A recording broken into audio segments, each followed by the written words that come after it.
So we're happy to answer any questions you have about anything on the software, hardware side, where things are going, and yeah, fire away. We have, because the lights are like interrogation lights, we actually cannot see. Ah, there we go. Great. Oh, yeah. All right, cool.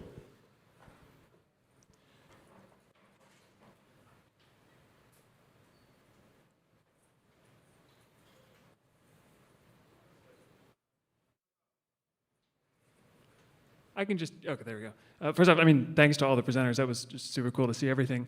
I'm just curious at a high level, and this is kind of a question for really anyone who wants to take it. To what extent are you interested in publishing or open sourcing anything that you do for the future?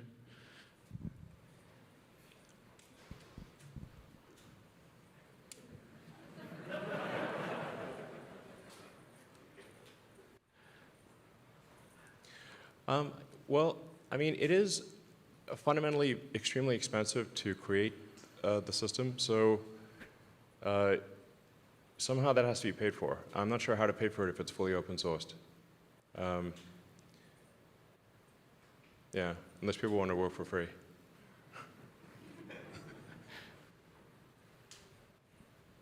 But I should say that this is, if other car companies want to license it and use it in their cars, that would be cool. This is not intended to be just limited to Tesla cars. Is for the Dojo supercomputer. So did you solve the compiler problem of scaling to these many nodes, or if it is solved, is it only applicable to Dojo? Because I'm doing research in deep learning accelerators, and getting the correct scalability or the distribution, even in one chip, is extremely difficult from the research project's perspective. So I was just curious. Excuse me, mic for Bill. You want to? Have we solved the problem? Not yet. Are we confident we will solve the problem? Yes. We have demonstrated networks on prototype hardware now. We have models, performance models showing the scaling. The difficulty is, as you said, how do we keep the localities? If we can do enough model parallel, enough data parallel to keep most of the things local, we just keep scaling. We have to fit the parameters in our working set in our SRAM that we have, and we flow through the pipe. There's plenty of opportunities. Sorry, as we get further scale for further processor nodes, have more local memory trade-offs with bandwidth, we can do more things. But as we see it now, the applications that Tesla has, we see a clear path. And our modularity story means we can have different ratios, different aspects created out of it. I mean, this is something that we chose for our applications internally. Sure. I was just saying that the locality portion of it, given that training is such a soft scaling application, even though you have all this compute and have a high bandwidth interconnect, it could not give you that performance because you're doing computations on limited memory at different locations. So I was that's very curious to me when you said it's solved, because I just jumped onto the opportunity and would love to know more, given that how much you can open source. Right in there. Yeah. Yeah, I guess the proof's in the pudding. So we should have Dojo operational next year, and I think we'll obviously use it for training, video training. I mean, fundamentally, this is about like the primary application initially is we've got vast amounts of video, and how do we train vast amounts of video as efficiently as possible, and also shorten the amount of time. Like if you're trying to train to a task, like just in general, innovation is how many iterations and what is the average progress between each iteration. And so if you can reduce the time between iterations, the rate of improvement is much better.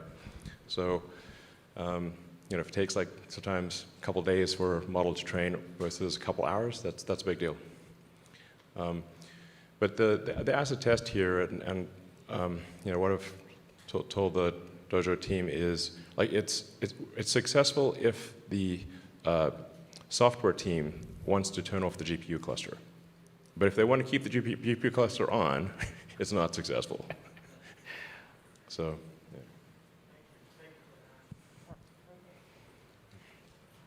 yeah. Hi, right over here. Love the presentation. Thank you for getting us out here. Love everything, especially the simulation part of the presentation. I was wondering, it looked very realistic. Are there any plans to maybe expand simulation to other parts of the company in any way? Mike, too? Hi, I'm Ian Glow. I manage the autopilot simulation team. So as we go down the path to full self-driving, we're going to have to simulate more and more of the vehicle. Currently, we're simulating vehicle dynamics, but we're going to need BMS, we're going to need the MCU, we're going to need every single part of the vehicle integrated. And that actually makes the autopilot simulator really useful for places outside of autopilot.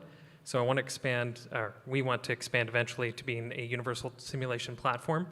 But I think before that, we're going to be spinning up a lot of Optimus support.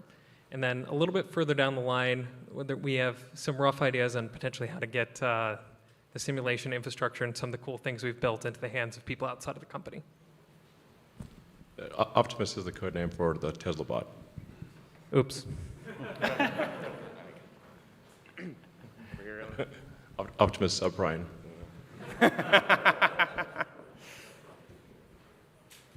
Yeah. Hi, this is Ali Jahanian. Thank you for the great presentation and putting all of these cool things together. Yeah, for a while I have been thinking that the car is already a robot. So why not a humanoid robot? And I'm so happy that today you mentioned that you are going to build such a thing. Especially, I think that this can give opportunity for ways of putting multi-modality together. For instance, we know that in the example that you showed that there was a dog and with some passengers or running together. The language and symbolic processing can really help for visualizing that. So I was wondering if I could hear a little more about this type of putting modalities together, including language and vision, because I have been working with, for instance, mini GPT that Andre put out there. And yeah, I didn't hear much about other modalities that's going into the car, or at least in the simulation.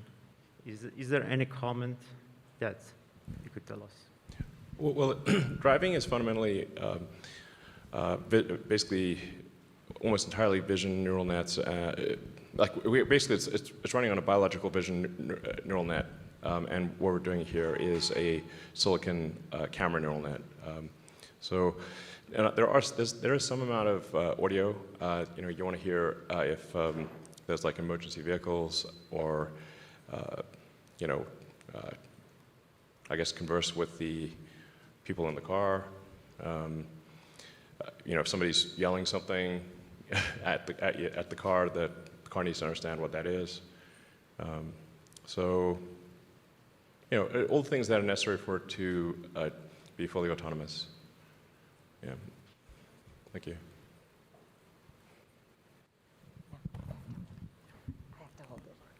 Hi, thank you for all the great work that you've shown.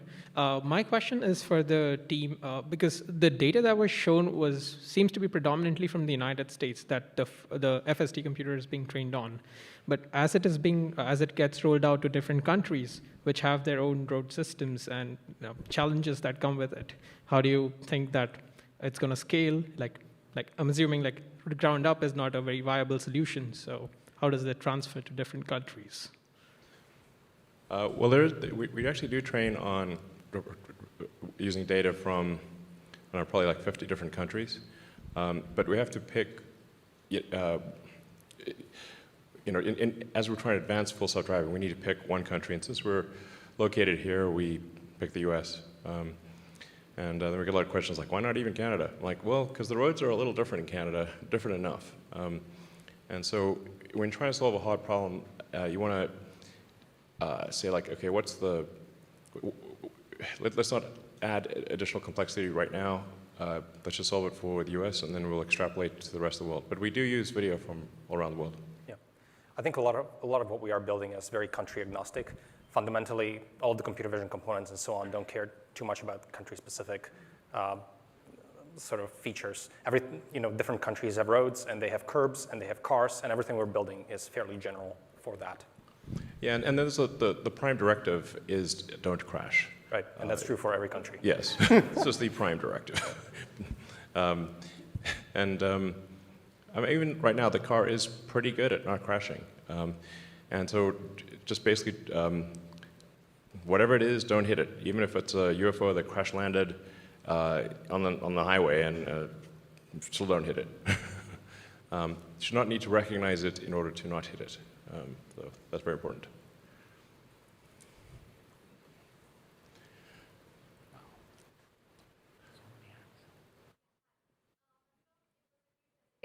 And I want to ask that when you do the photometric process, multi-view geometry, how much of an error do you see? Is it like 1 millimeter, 1 centimeter? So if it's not confidential. Sorry, is the question, what is the resolution? What's the difference between the synthetic? Sure. What is the difference between the synthetically created geometry to the actual geometry? Yeah, it's usually within a couple centimeters, 3 or 4 centimeters. That's the standard deviation. With different kind of modalities to bring down that error. We primarily try to find scalable ways to label. In some occasions, we use other sensors to help benchmark, but we primarily try to use cameras for this system. Okay, thanks. Yeah, I mean, I think we want to aim for the car to be positioned accurately to the sort of centimeter level, something on that order. Obviously, it will depend on distance. Like close by things can be much more accurate than farther away things, and they would matter less because the car doesn't have to make decisions much farther away. And as it comes close, it will become more and more accurate. Exactly. A lot of questions. Thanks, everybody. My question has to do with sort of AI and manufacturing. It's been a while since we've heard about the alien dreadnought concept. Is the humanoid that's behind you guys, is that kind of brought out of the production hell timeline and saying that humans are underrated in that process? Well, sometimes something that I say is taken to too much of an extreme. There are parts of the Tesla system that are almost completely automated. And then there are some parts that are almost completely manual. If you were to walk through the whole production system, you would see a very wide range from, like I said, fully automatic to almost completely manual. But the vast majority, most of it is already automated. And then with some of the design architecture changes, like going to large aluminum high-pressure die-cast components, we can take the entire rear third of the car and cast it as a single piece. And now we're going to do the front third of the car as a single piece. So the body line drops by like 60 to 70% in size. But yeah, the robot is not prompted by specifically by manufacturing needs. It's just that we're just obviously making the pieces that are needed for a useful humanoid robot. So I guess we probably should make it. And if we don't, someone else will. And so I guess we should make it and make sure it's safe.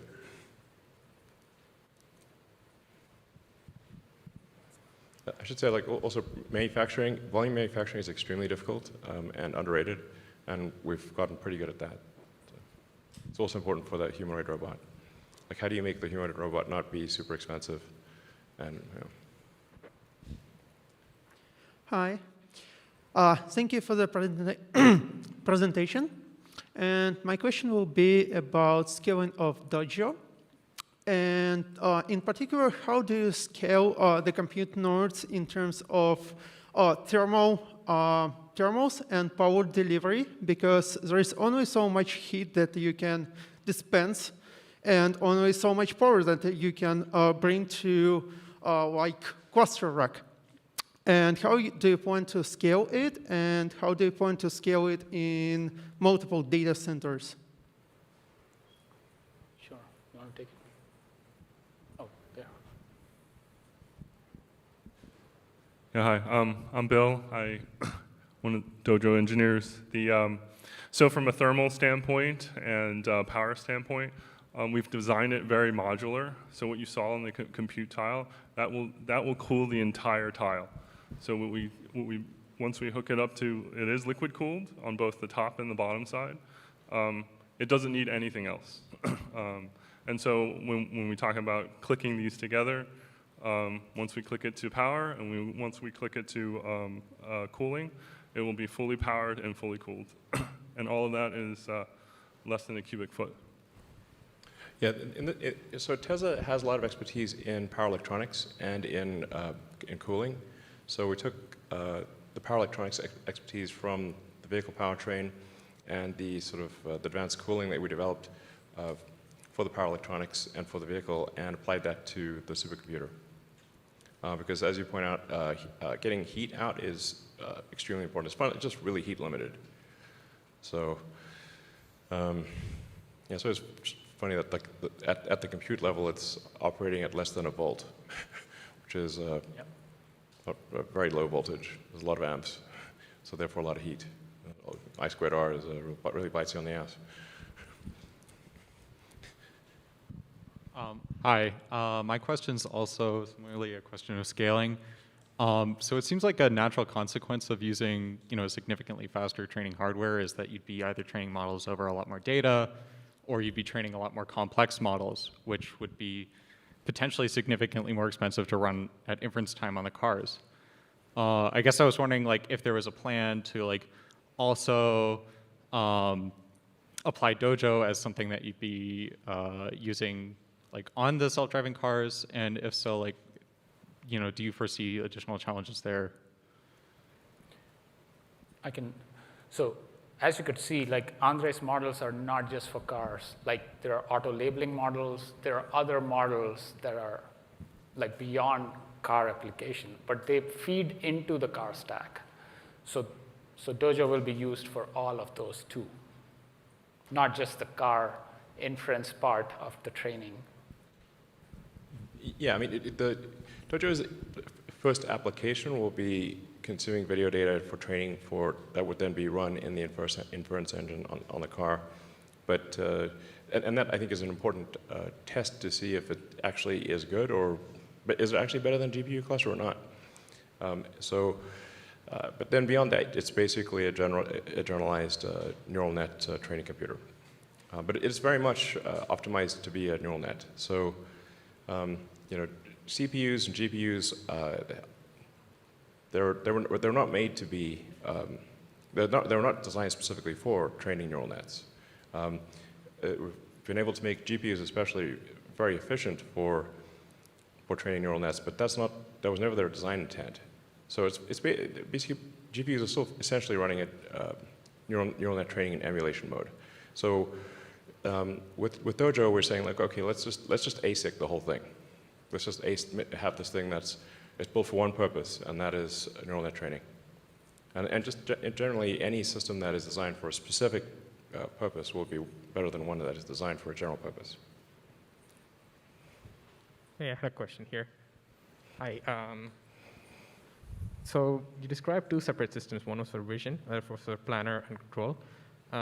Does Dojo allow you to train networks that cross that boundary? And second thing is, if you were able to train such networks, would you have the onboard compute capability in the FSD system to be able to run that under your tight latency constraints? Thanks. Yeah, I think we should be able to train planner networks on Dojo or any GPUs. It's really invariant to the platform. And I think, if anything, once we make this entire thing end-to-end, it will be more efficient than decoding a lot of these intermediate states. So we should be able to run faster if you make the entire thing end-to-end neural networks. We can avoid a lot of decoding of these intermediate states and only decode the essential things required for driving the car. Yep. Certainly, end-to-endness is the guiding principle behind a lot of the network developments. And over time in the stack, neural networks have taken on more and more functionality. And so we want everything to be trained end-to-end because we see that that works best. But we are building it incrementally. So right now, the interface, there is vector space, and we are consuming it in the planner, but nothing really fundamentally prevents you from actually taking features and eventually fine-tuning end-to-end. So I think that's definitely where this is headed. And the discovery really is like, what are the right architectures that we need to place in the network blocks to make it amenable to that task? So like Andre described, we can place spatial RNNs to help with the perception problem. And now it's just neural network. So similarly for planning, we need to bake in search and optimization into the network architecture. And once we do that, you should be able to do planning very quickly, similar to C++ algorithms.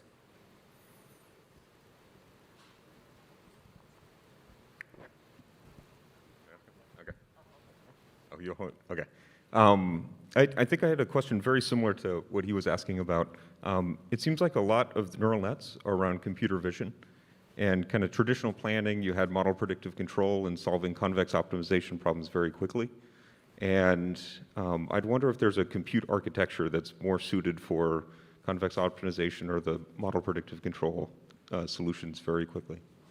Yeah, 100%. We want to bake in, like I said earlier, we want to bake in these architectures that do, say, model predictive control, but it just like replace some of the blocks with neural networks. Or if we know the physics of it, we can also use physics-based models, part of the neural networks, for our pass itself. So we are going to go towards a hybrid system where we will have neural network blocks placed together with physics-based blocks and more neural networks later. So it will be a hybrid stack, and what we know to do well, we place it explicitly, and what the networks are great at, we'll use the networks to optimize this. So build an end-to-end stack with this architecture baked in. I mean, I do think that so long as you've got like surround video neural nets for understanding what's going on and can convert the surround video into vector space, then you basically have a video game. And if it's like if you're in Grand Theft Auto or whatever, you can make the cars drive around and pedestrians walk around without crashing. So you can do. You don't have to have a neural net for control and planning, but it's probably ultimately better. But I think you can probably get to.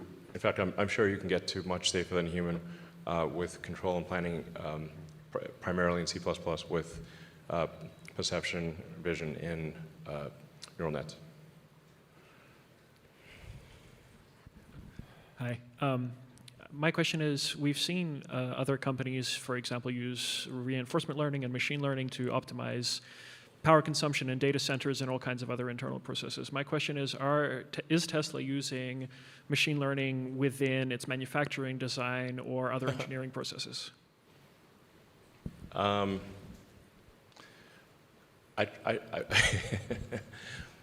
I discourage use of machine learning because it's really difficult. Unless you have to use machine learning, don't do it. It's usually a red flag when somebody says, we want to use machine learning to solve this task. I'm like, that sounds like bullshit. 99.9% of the time, you do not need it. So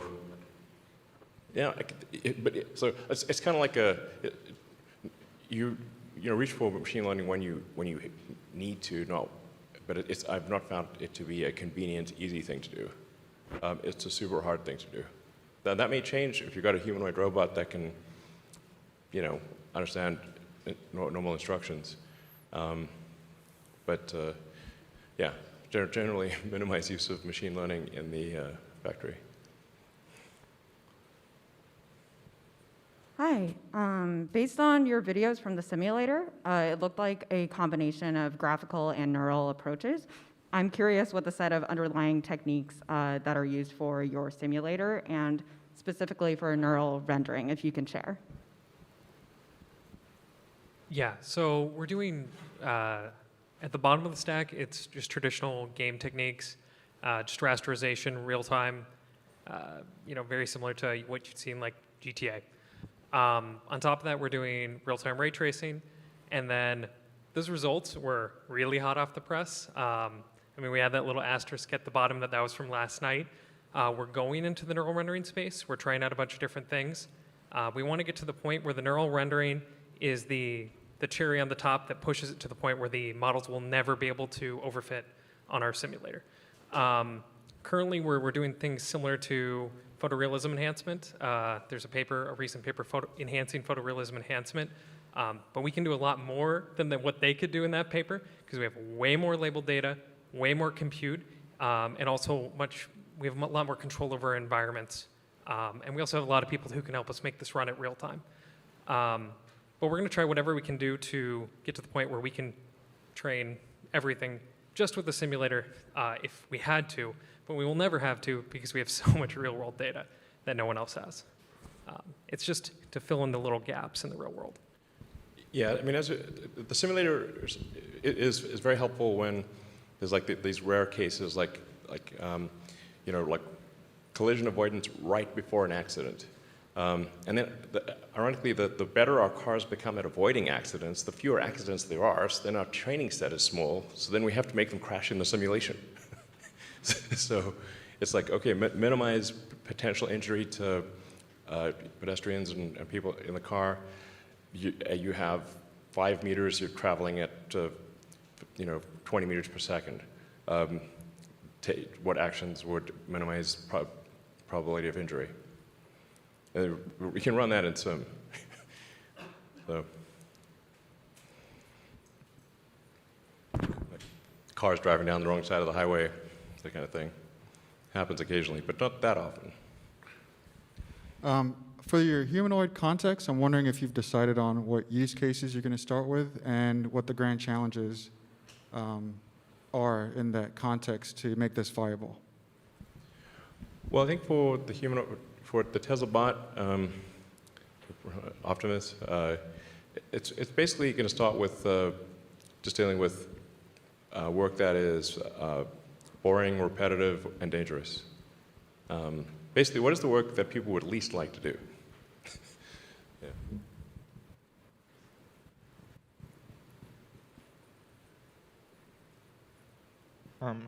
Hi. So quick question about your simulations. Obviously, they're not perfect right now. So are you using any sort of domain adaptation techniques to basically bridge the gap between your simulated data and your actual real-world data? Because I imagine it's kind of dangerous to just deploy models which are solely trained on simulated data. So maybe some sort of explicit domain adaptation or something. Is that going on anywhere in your pipeline? So currently, we're producing the videos straight out of the simulator, the full clips with kinematics and everything, and then we're just immediately training on them, but it's not the entire data set. It's just a small targeted segment, and we only are evaluating based on real-world video. We're paying a lot of attention to make sure we don't overfit, and if we have to start doing fancier things, we will, but currently we're not having an issue with it overfitting on the simulator. We will as we scale up the data, and that's what we're hoping to use neural rendering to bridge that gap, to push that even further out. We've already done things where we're using like the same network as in the car, but retrain it to detect sim versus real to drive our art decisions. And that's actually helped prevent some of these things as well.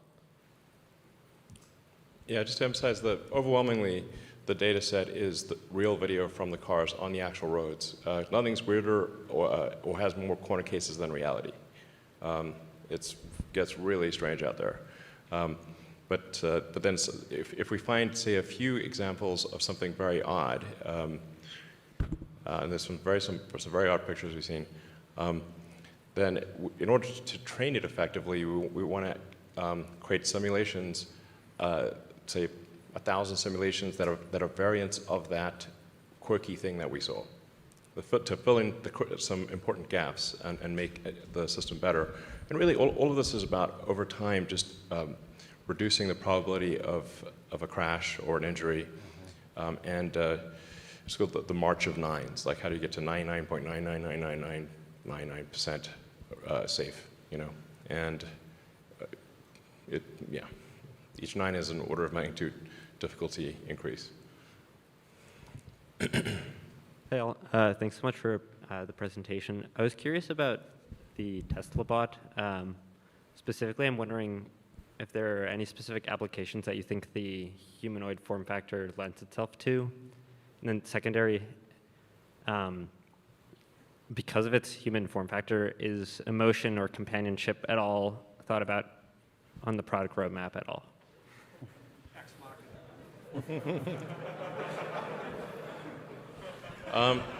Well, we certainly hope this does not feature in a dystopian sci-fi movie. But you know, like, really, at this point, we're saying like maybe this robot can we're trying to be as literal as possible. Can it do boring, dangerous, repetitive jobs that people don't want to do? And you know, once we can have it do that, then maybe it can do other things too. But that's the thing that would be really great to have. So it could be your buddy too. I mean, you can buy one and have it be your friend and whatever. I'm sure that people will think of some very creative uses. So firstly, thanks for the really incredible presentation.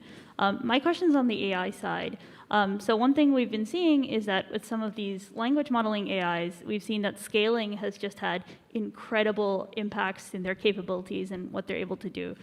So I was wondering whether you're seeing similar kinds of effects of scaling in your neural networks and your applications.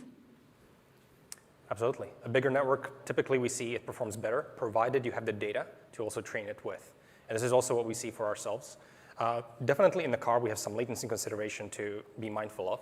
And so there we have to get creative to actually deploy much, much larger networks. But as we mentioned, we don't only train neural networks for what goes in the car. We have these auto-labeling pipelines that can utilize models of arbitrary size. So in fact, we've trained a number of models that are not deployable, that are significantly larger and work much better because we want 100%, like we want much higher accuracy for the auto-labeling. And so we've done a lot of that, and there we definitely see this trend. Yeah, the order labeling is an extremely important part of this whole situation. Without the order labeling, I think we would not be able to solve the self-driving problem.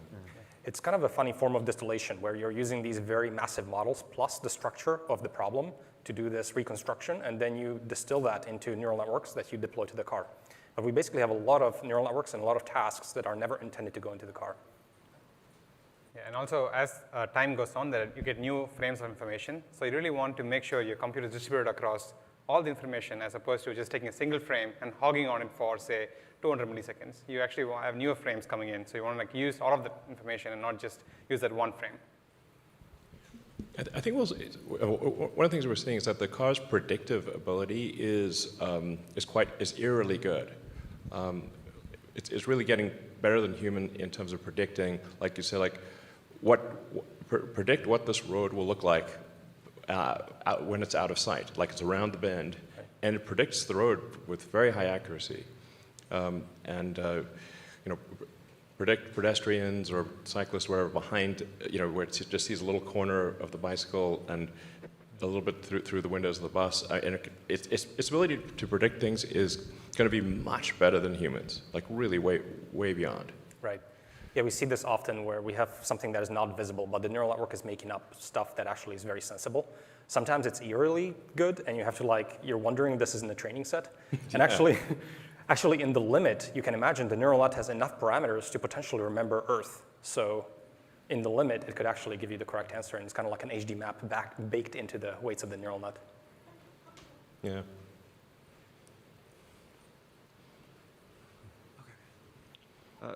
I have a question about the design of the Tesla bot. Specifically, how important is it to maintain that humanoid form? To build hands with 5 fingers that also respects the weight limits could be quite challenging. You might have to use cable-driven, and then that also causes all kinds of issues. I mean, this is just going to be bot version 1. I mean, we'll see. So it needs to be able to do things that people do, and you know, be a generalized humanoid robot. I mean, you could potentially have it give it 2 fingers and a thumb or something like that. You know, for now we'll give it 5 fingers and see if that works out okay. It probably will. It doesn't need to be like, have like incredible grip strength, but it needs to be able to work with tools, and carry a bag, that kind of thing. Hi, thanks a lot for the presentation. So an old professor of mine told me that the thing he disliked a lot about his Tesla was that the autopilot UX didn't really inspire much confidence in the system, especially when like objects are spinning, classifications are flickering. I was wondering, even if you have a good self-driving system, how are you working on convincing Tesla owners, other road users and just the general public that your system is safe and reliable? Well, I think that's the cars. A while back, cars used to spin. They don't spin anymore. Not in. If you've seen the FSD beta videos, they're pretty solid, and they will be getting more solid. Yeah, as you add more and more data and train these multi-cam video networks, like these are pretty recent actually, just like a few months old, and it's still improving. It's not a done product, and in our minds we can clearly see how this is just going to be like perfect vector space, because why not? All the information is there in the videos. It should produce it given lots of data and good architectures. And this is just an intermediate point in that timeline. I mean, it's clearly headed to way better than a human, without question.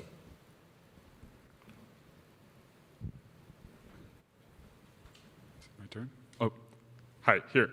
I was wondering if you could talk a little bit about the short to medium-term economics of the bot. I guess I understand the long-term vision of replacing physical labor, but I also think repetitive, dangerous, and boring tasks tend to not be so highly compensated.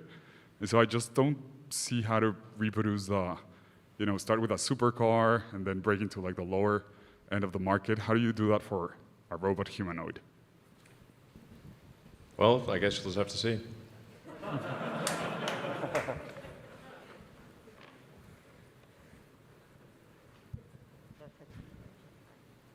Hello. Hi.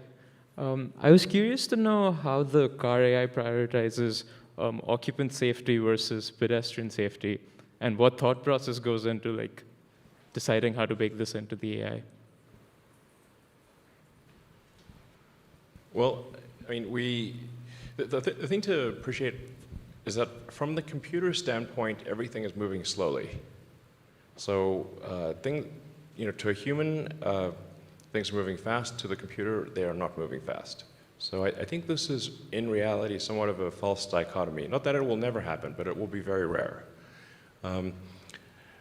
If you think of it as like, going the other direction, like rendering, with full ray tracing, neural net enhanced graphics on something like Cyberpunk or any advanced video game, doing 60 frames a second, perfectly rendered. Like, how long would it take a person to even render one frame, and without any mistakes? Can't be done. I mean, it would take like a month just to render one frame out of 60 in a second in a video game. It's computers are fast and humans are slow. I mean, for example, on the rocket side, you cannot steer the rocket to orbit. We actually hooked up a joystick to see if anyone could steer the rocket to orbit, but you need to react at roughly 6-7 hertz. People can't do it. Not even at, now that's pretty low, We're talking more like aiming for like 30 hertz type of thing. Hi, over here. With hardware 3, there's been lots of speculation that with larger nets, it's hitting the limits of what it can provide. How much headroom has the extended compute modes provided, and at what point would hardware 4 be required, if at all? Well, I'm confident that hardware 3 or the full self-driving computer 1 will be able to achieve full self-driving at a safety level much greater than a human, probably, I don't know, at least 200 or 300% better than a human. Then obviously there will be a future hardware 4 or full self-driving computer 2, which we'll probably introduce with the Cybertruck, so maybe in about a year or so. That is probably, well, that'll be about 4 times more capable, roughly. But it's really just going to be, like, can we take it from, say, for argument's sake, 300% safer than a person to 1,000% safer? Just like there are people on the road who, with varying driving abilities, but we still let people drive. You don't have to be the world's best driver to be on the road. So, as we see. So, yeah. You guys want to say anything? All right. So are you worried at all, since you don't have any depth sensors on the car, that people might try like adversarial attacks, like printed out photos or something to try to trick the RGB neural network? Yeah, like what? Pull some like Wile E. Coyote stuff, like paint the tunnel on the wall. It's like, oops. We haven't really seen much of that. I mean,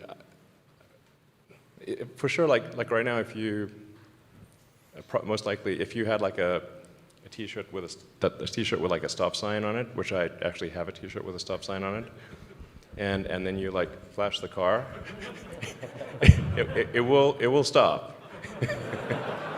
I proved that. But we can obviously, as we see these adversarial attacks, then we can train the cars to, notice that, well, it's actually a person wearing a T-shirt with a stop sign on it, so it's probably not a real stop sign. Yeah. Hi, my question is about the prediction and the planning. I'm curious, how do you incorporate uncertainty into your planning algorithms? Do you just basically assume, you mentioned that you run the autopilot for all of the other cars on the road.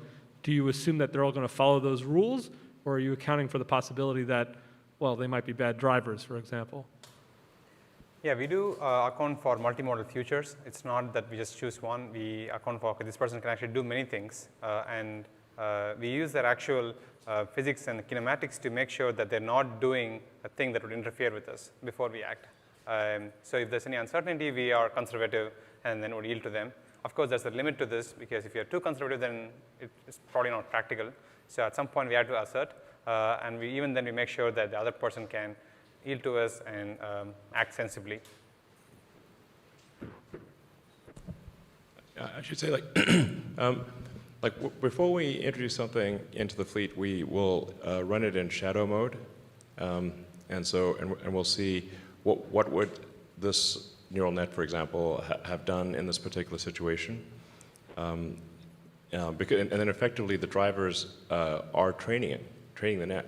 So if the neural net would have controlled and say veered right, but the person actually went left, and it's like, oh, there was a difference.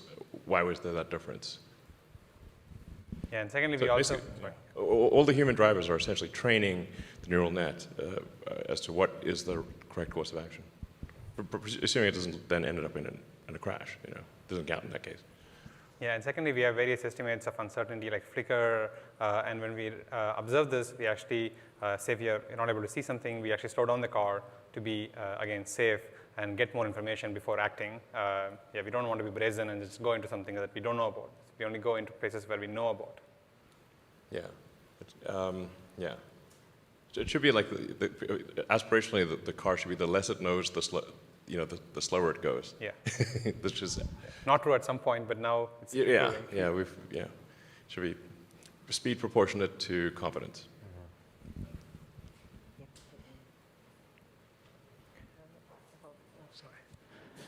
Thanks for the presentation. So I am curious, appreciate the fact that the FSD is improving, but if you have the ability to improve one component along the AI stack that presented today, whether it is simulation, data collections, planning and control, etc., which one, in your opinion, is going to have the biggest impact for the performance of the full self-driving system?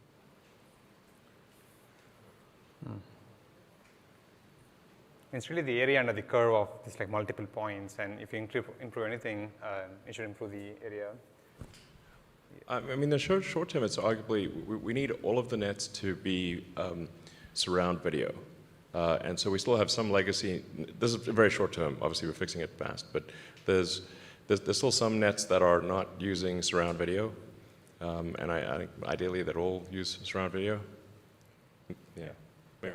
Yeah. I think a lot of puzzle pieces are there for success. We just need more strong people to also just help us make it work. Yeah, that is the actual bottleneck. So that is the actual bottleneck, I would say, and really one of the reasons that we are putting on this event. Exactly. Well said, Andre. That there's just a tremendous amount of work to do to make it work. So that's why we need talented people to join and solve the problem.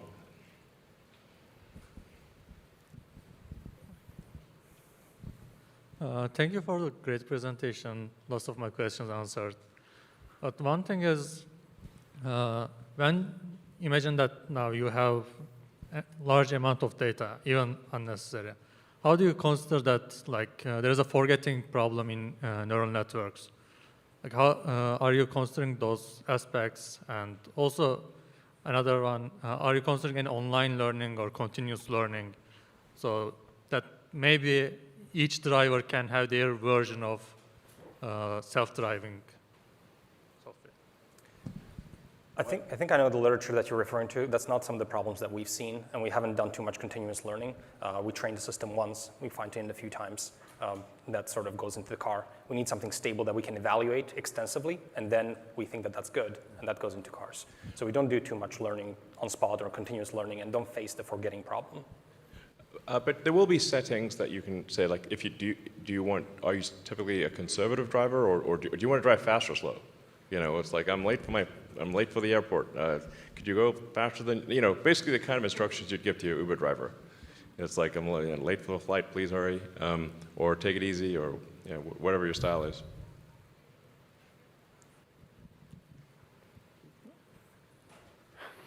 So let's take a few more questions here. And then we'll call it a day. All right. So as our models have become more and more capable, and I guess you're deploying these models into the real world, one thing I guess that's possible is for AI to become more, I guess, misaligned with what humans desire. So I guess, is that something that you guys are worried about as you guys deploy more and more robots? Or do you guys, we'll solve that problem when we get there? Yeah, I think that we should be worried about AI. Now, what we're trying to do here is, say, a narrow AI, or pretty narrow, like just make the car drive better than a human.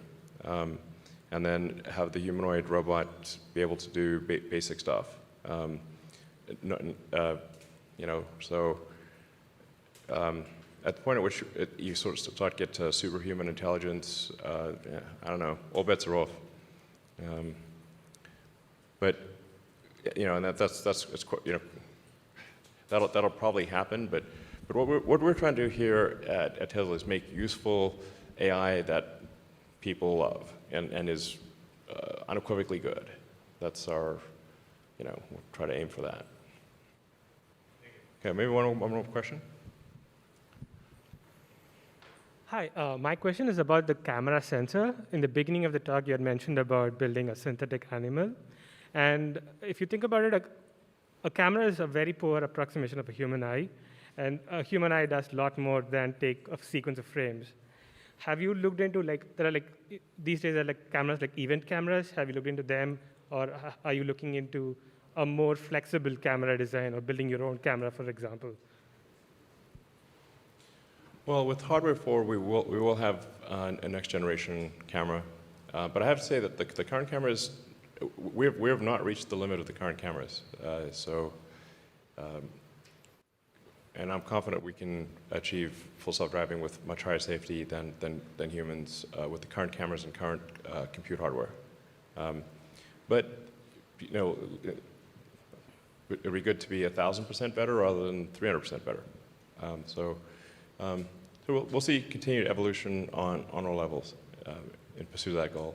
And I think in the future, people will look back and say, wow, I can't believe we had to drive these cars ourselves. It'll like self-driving cars will just be just a normal, like self-driving elevators. Elevators used to have elevator operators, and there's someone there with a big relay switch operating the elevator, and then every now and then they'd get tired or make a mistake and shear somebody in half. So now we made the elevators automatic, and you just go and you press the button, and you can be in a 100-story skyscraper and don't really worry about it. Just go in and press the button, and the elevator takes you where you want to go. But it used to be that all elevators were operated manually. And it'll be the same thing like for cars. All cars will be automatic. And electric, obviously. So there will still be some gasoline cars and some manual cars, just like there are still some horses. So, all right, well, thanks everyone for coming, and I hope you enjoyed the presentation, and thank you for the great questions. All right.